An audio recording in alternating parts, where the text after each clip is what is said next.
ఆవకాయకి ఉపయోగించే మామిడికాయలు కూడా ఉన్నాయి మీ దగ్గర? ఉన్నాయండి. అవునా? డైరెక్ట్ గా ఇప్పుడు ఆవకాయ మాంగతో ఏం ప్రొడ్యూస్ ఆవకాయ చేసి అమ్మేస్తాం. ఆహా. మేము ఏం చేస్తున్నానంటే ఇప్పుడు ఆవకాయ అమ్ముతున్నారా? ఆవకాయ చేస్తాం. ఎందుకంటే నేను విలేజ్ లో ఆ, ఒక 10 మందికి వర్క్ ఇస్తున్నాను నేను. ఓకే. ఎక్కడెక్కడ పోయే వాళ్ళని పిలుచుకోవచ్చు, విలేజ్ రాండి, గ్రామంలో ఉండండి అని చెప్పేసి నేను దేశీ వరి వంగడాలు పండిస్తాను. ఆ, నవారా అని, ఇంద్రియ అని, కుజుబటాలి అని, ఆ, ఒక్కోసారి కొర్రలు అరికలు పండిస్తాను. వీటిని మిల్ చేసి వీటితో స్నాక్స్ తయారు చేస్తున్నాం. ఓకే.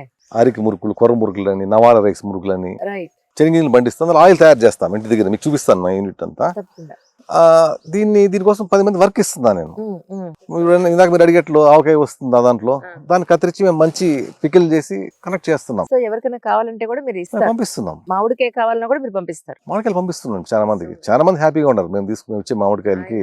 ఇక్కడ ఉన్న చిత్తూరు జిల్లాలో ఉన్న వాళ్ళు కాకుండా ఇతర జిల్లాల్లో ఉన్న వాళ్ళు ఎవరైనా సరే మీకు కాంటాక్ట్ అయ్యి మాకు ఈ ఆవకాయకి మామిడికాయ కావాలండి, లేదా మీరు పెట్టిన ఆవకాయ కావాలండి, లేదా మనకి సమ్మర్ లో వచ్చే మామిడి పళ్ళు మాకు కావాలండి అంటే మీరు ఖచ్చితంగా సేల్ పంపిస్తాం. చేస్తారు? ఖచ్చితంగా పంపిస్తాం. అద్భుతం. దానికి ఒక ప్లాట్ఫామ్ క్రియేట్ చేసుకున్నాము. మ్మ్. ఒక ప్రాణహిత అని ఒక బ్రాండ్ రిజిస్టర్ చేసుకున్నాం. ఎందుకంటే ఒక సిస్టమ్ రన్ అవ్వాలని. అవును.